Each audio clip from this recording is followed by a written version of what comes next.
Tonight, the fight for the bite continues, with public consultations beginning to ramp up in Port Lincoln about oil exploration and drilling. And Port Augusta residents roll out their sleeping bags for a good cause.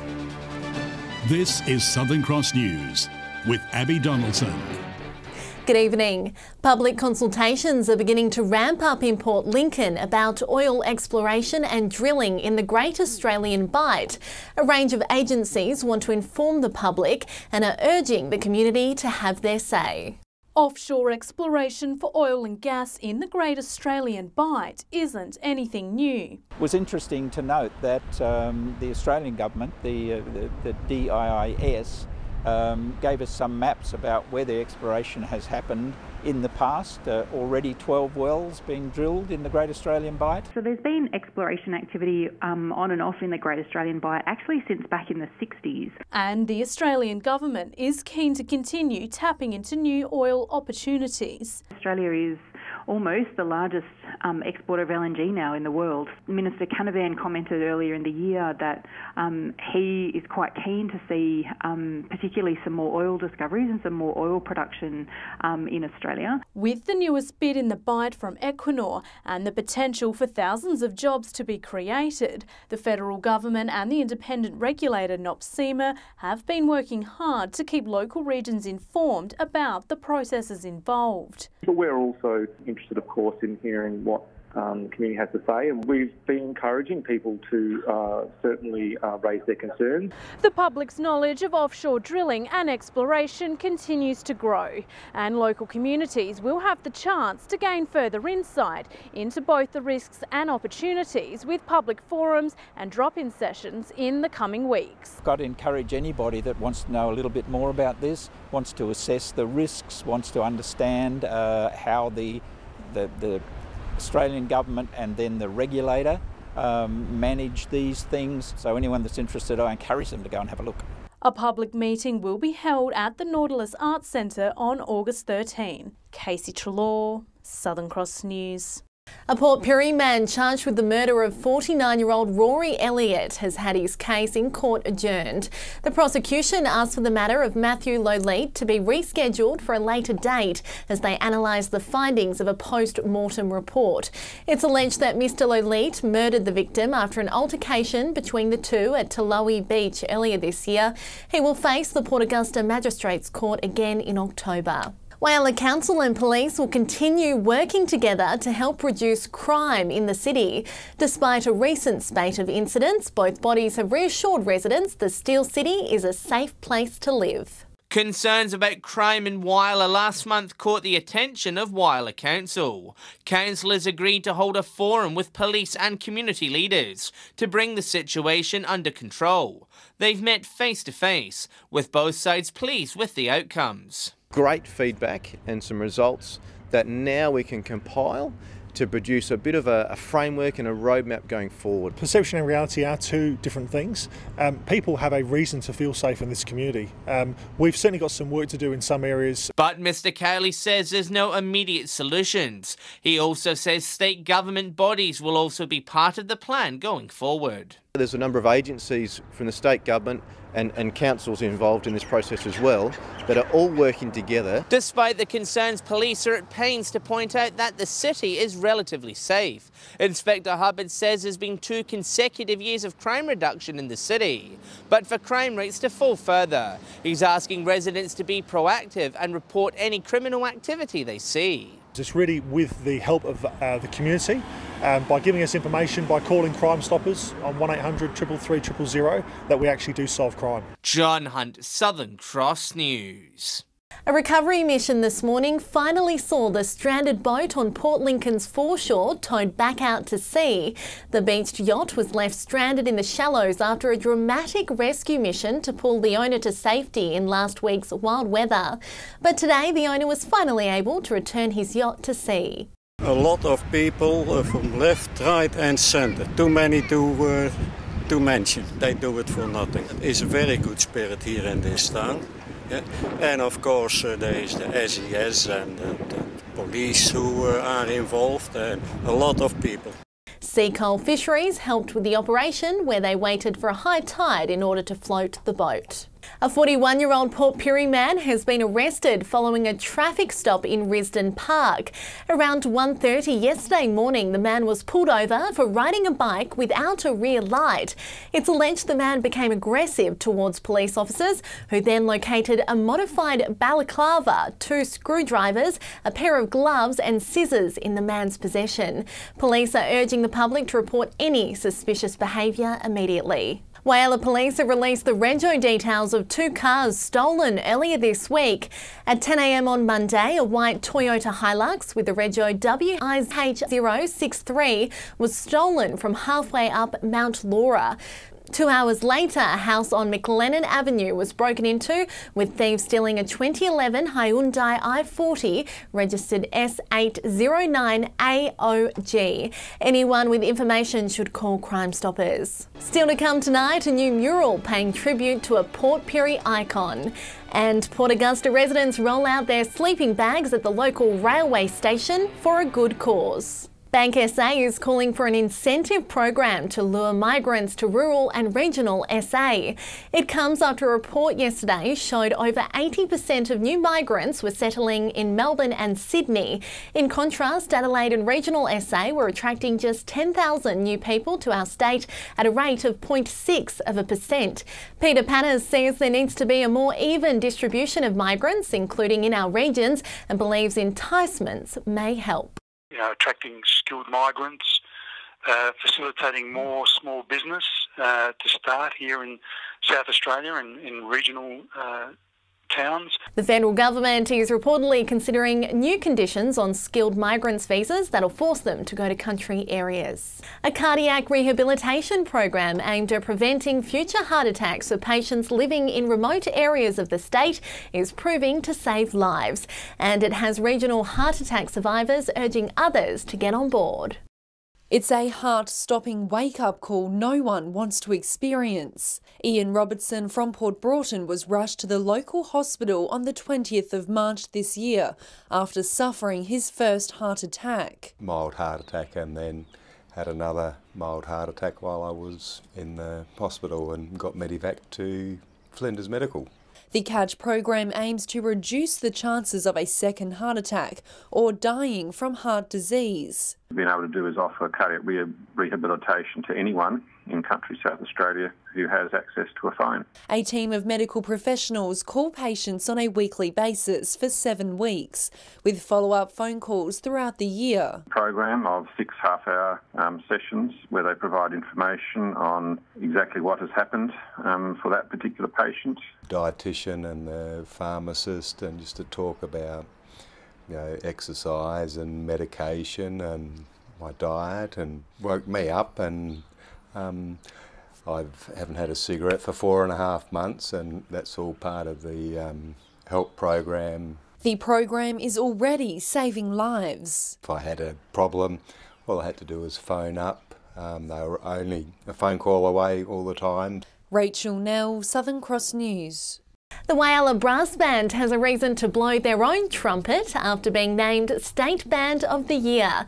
The award was recognising their concert last year, which celebrated their 105th birthday. The band practices every Sunday and is a regular at Anzac Day, the pageant and the Whyalla Show. Club Secretary Reg Warnes says it's a wonderful achievement and credits the band members for their hard work.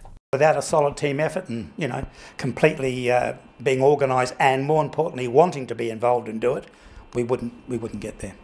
Whyalla Mayor and band patron Lynn Brewer says it's great for the city. We've always a brass band of some sort. For them to get an award like this, it's fantastic news for them. I'm really, really pleased to see it. A wall in the Ellen Centre car park is currently getting a fresh lick of paint. Artist Sam Brooks is chipping away at the massive mural, which features Port Pirie icon Des Parker. Celebrating local legend Des Parker as part of the South Australian Living Artists Festival. Pirie icon on it, and who better than Nosy Parker, Des himself. Artist Sam Brooks is painting the mural using the Flemish method. It's a 5-step painting process using spray paint. It involves a black and white underpainting and then transparent glazes of oil paint over the tops. It's hoped the mural will be complete by the end of the weekend. Take around about 6-7 days, 4 days days and maybe some nights thrown in there as well. Focus on the portrait side of things, and then depending how much time he's got, he'll add some extra bits in. And the mural already has passerbys stopping to take a photo. Great concept, it's a good location, and it's really interesting to see it being developed and how it's being made. But the project has had some mishaps along the way. Went well until my spray paint stopped working, but it's been going good. I just hope that's the first difficulty I encounter and the last. It's all happening ahead of this year's Big Picture Festival, which will see 4 more walls in Port Pirie transformed into masterpieces. 4 artists on site for an entire week, doing 4 different murals across Port Pirie, which will bring our total up to 6. Rachel Nell, Southern Cross News. Port Augusta residents have pulled on the winter woolies and rolled out their sleeping bags at the local railway station, all for a good cause. The annual Vinnie's Community Sleep Out aims to raise awareness of homelessness in our local towns. Pulling on the thermals and rolling out their blankets on the chilly cement. A group of locals choosing to sleep a night away from the comfort of their warm beds to recognise those doing it tough. It raises awareness of homelessness, which is what we deal with generally every day. In the presence of passing trains and with a small candle the only source of heat, sleepers got a taste of the harsh reality that faces those sleeping rough. We can just highlight the issues, what's going on in our community, because it does exist. Some had no trouble nodding off on the railway floor. The number of those involved nearly doubling since last year. We have 27 people registered now, compared to last year was around 15. Additionally, sleepers were tasked to raise as much money as they could. The funds are expected to crack the $4,000 mark, with much of the cash helping Vinnie supply the needy with bedding and food packs. For the last financial year, we had something around 450 visits. That was a combination of men, women, children. Host of the event, Mama Lou's Cafe, supplied soup and hot drinks for all the brave participants. They're hopeful the experience makes people aware of the hardships faced by over 105,000 homeless people nationwide. Garth Burley, Southern Cross News. Stay with us after the break, a Broken Hill darts player to take on some of the world's best. And it's looking like we'll see some more sunshine this week. I'll have all the details soon. A Broken Hill darts player is off to Melbourne to play in a Masters tournament. Ray O'Donnell will take on some of the world's greatest players on live TV, but says he's not feeling nervous.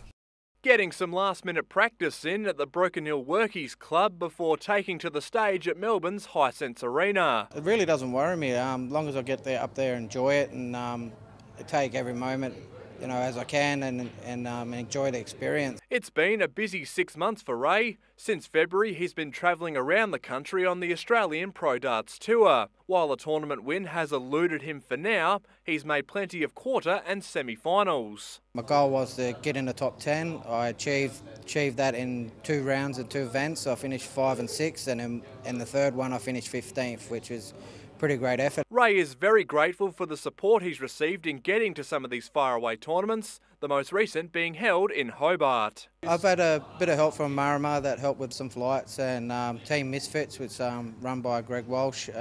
He sponsors a couple of local dart players around Australia. This weekend, Ray will play in the PDC Melbourne Darts Masters. He'll be rubbing shoulders with some of the greatest players on the planet, including world number 1 Michael van Gerwen, 4-time world champion Raymond van Barneveld, and fellow countryman Simon Whitlock. The Silver City local says he is not fazed by the star power. The draw's out of my hand, so either way I'll throw good and hopefully I can perform. The tournament gets underway Friday night. Patrick Reinke, Southern Cross News.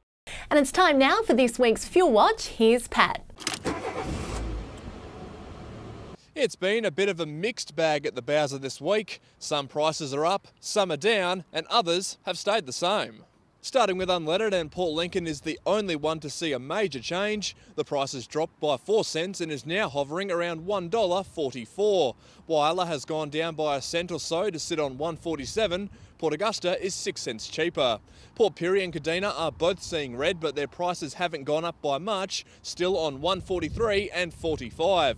Broken Hill motorists continue to pay a fair bit to fill up. The average is in the low 150s. In the SA capital, unleaded is starting to get cheap once again. The price is down to $1.32. Turning over to diesel now, and Port Lincoln is down a cent to sit on $1.51. Whyalla is holding steady after seeing no movement this week. Port Augusta is in the same boat, staying on $1.52. Port Pirie is the only one to see an increase, their price jumping by almost 2 cents. Kadina is breaking even and Broken Hill is the same, but 10 cents dearer. Adelaide has seen a little bit of movement, however the price is still around $1.41. Now remember, these prices are the regional averages and they do not reflect any one particular outlet. If you happen to find a spot that does sell unleaded or diesel for cheaper, let us know on our Facebook page. Thanks, Pat, and time now for the weather with Amy. Thanks, Abby. A mostly sunny Wednesday around the region, Whyalla and Port Augusta reaching 19, fine in Port Lincoln and 16 degrees today. On the satellite and cloud across the south with a cold front and trough is bringing showers, gusty winds and a few storms. A broad ridge of high pressure is keeping conditions clear elsewhere. If you're out on the waters tomorrow, there will be strong northerly winds up to 30 knots with seas reaching up to 2 metres. Early birds can catch the sunrise at 7:06 while it will set at 5:44. Temperatures will rise around the Spencer Gulf tomorrow as winds pick up in some districts. 23 the top for Port Augusta, Whyalla and Woodner, a sunny 21 degrees in Port Pirie. Maximums will drop in Port Lincoln as we head into the weekend with showers and 15 predicted for Sunday. A fine end to the weekend in Cleve, while showers will clear in Woodner despite some cloudy skies hanging around. The chance of showers later in the week around Whyalla, however conditions should fine up by Sunday. A sunny 17 degrees in Port Augusta after a couple of wet days, and in Kadina a few wet and windy days coming up. A cooler weekend ahead in Port Pirie with maximums in the mid-teens as rain settles in. Clare only sitting just in double digits on Saturday and Sunday, and in Broken Hill after some warmer days temperatures will sit at 15 degrees. So Abby, a chance to soak up some winter sunshine in the next day or so. Thanks, Amy. And that's the local news this Wednesday. Thanks for your company. I'll leave you tonight with some pictures of the Port Augusta Community Sleep Out. Enjoy your evening. Good night.